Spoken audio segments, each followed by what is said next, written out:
أشهد أن لا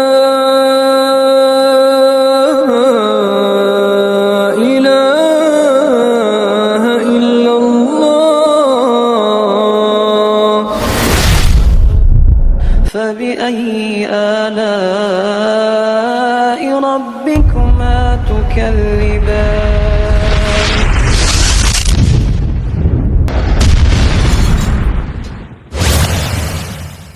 تو تم اپنے پروردگار کی کون کون سی نعمت کو جھٹلاؤ گے؟ السلام علیکم ورحمۃ اللہ وبرکاتہ۔ پاک اسلام چینل میں آپ کا خیر مقدم ہے۔ آج ہم آپ سے کچھ اہم معلومات شیئر کریں گے۔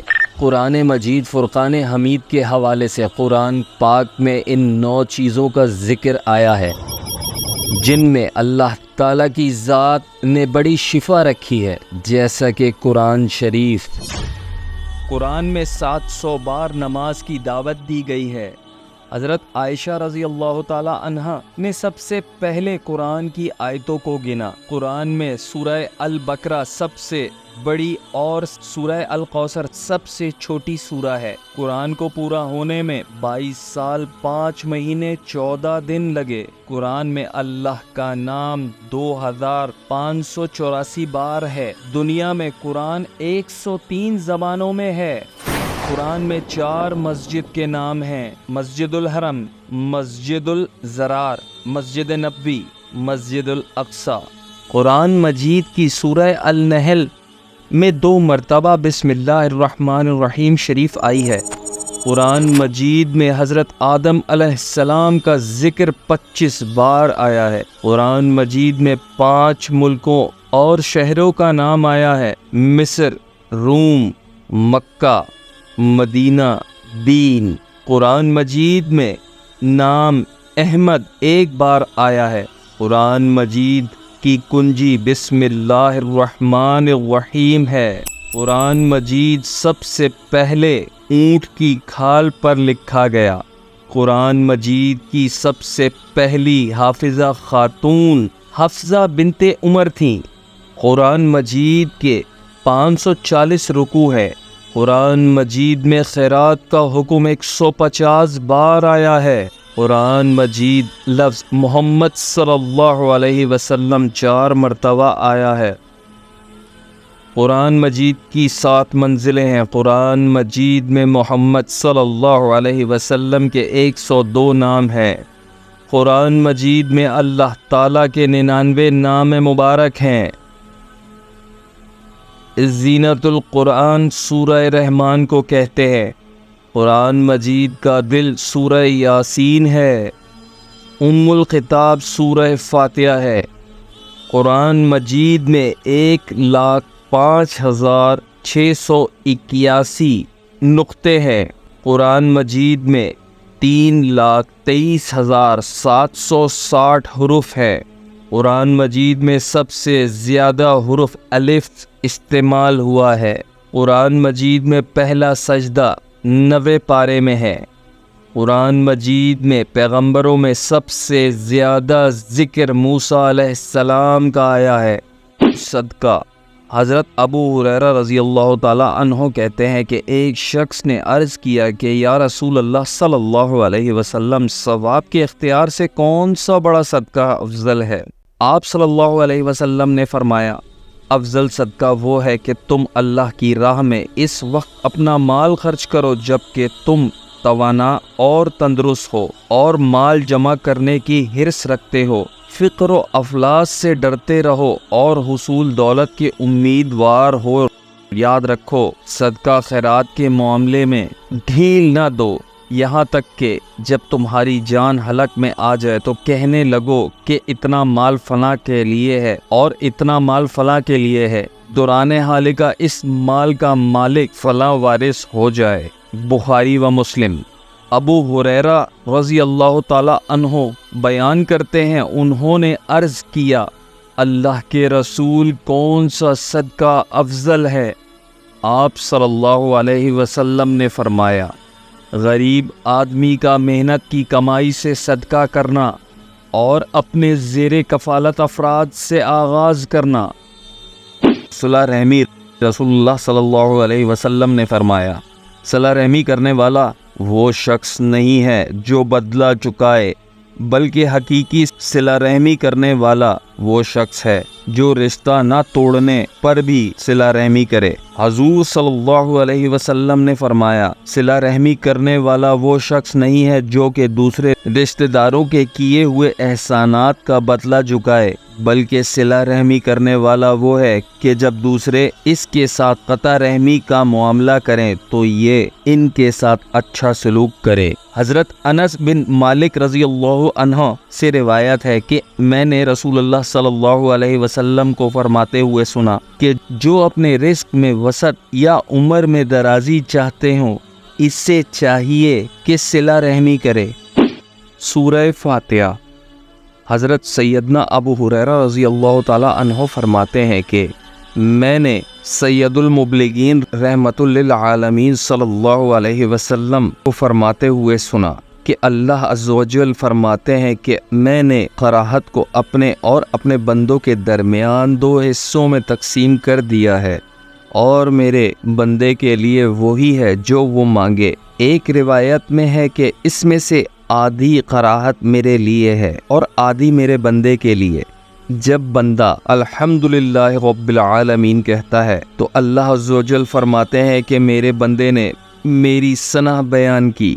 جب بندہ الرحمن الرحیم کہتا ہے تو اللہ عز و جل فرماتے ہیں کہ میرے بندے نے میری بزرگی بیان کی۔ جب بندہ ایاک نعبد و ایاک نستعین کہتا ہے تو اللہ عز و جل فرماتے ہیں کہ میرے اور میرے بندے کے درمیان ہے اور میرے بندے کے لیے وہی ہے جو وہ مجھ سے مانگے۔ جب وہ اہدنا الصراط المستقیم صراط الذین انعمت علیہم غیر المغضوب علیہم ولا الضالین کہتا ہے تو اللہ عز و جل فرماتے ہیں یہ میرے بندے کے لیے ہے اور میرا بندہ جو مانگے اس کے لیے وہی ہے۔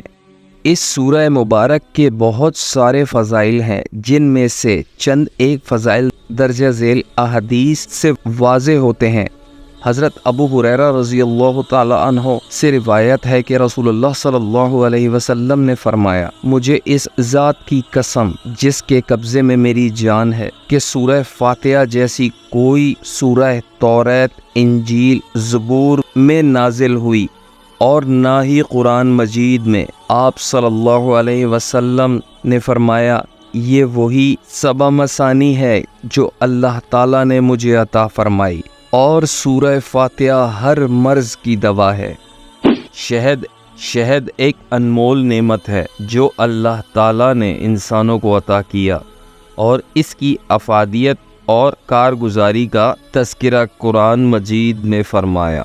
اور تمہارے رب نے شہد کی مکھی کو الہام کیا کہ پہاڑوں میں گھر بنا اور درختوں میں اور چھتوں میں، پھر ہر قسم کے پھل میں سے کھا اور اپنے رب کی راہیں چل کہ تیرے لیے نرم و آسان ہے۔ اس کے پیٹ سے ایک پینے کی چیز رنگ برنگ نکلتی ہے جس میں لوگوں کی تندرستی ہے، اور بے شک اس میں نشانی ہے دھیان کرنے والوں کے لیے۔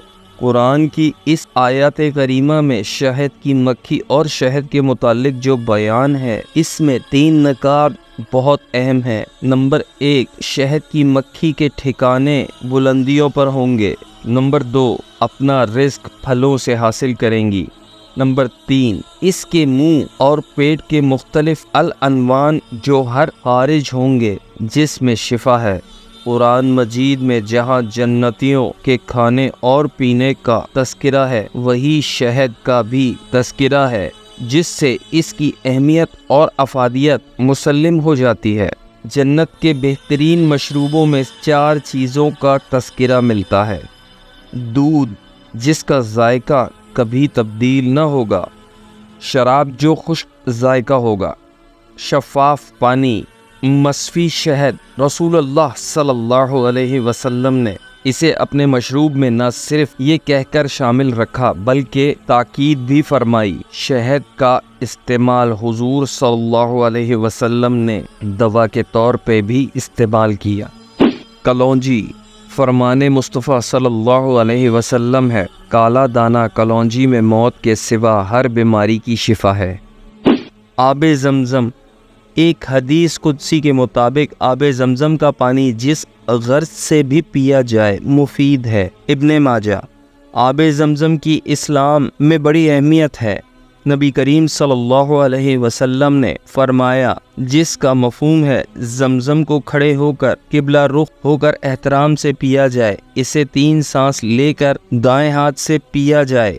زمزم کا پانی شفا بھی ہے، دوا بھی ہے اور غذا بھی ہے۔ آب زمزم سے زیادہ صاف اور شفاف اور پاکیزہ اور صحت بخش پینے کا پانی کرہ ارض پر موجود نہیں۔ زیتون۔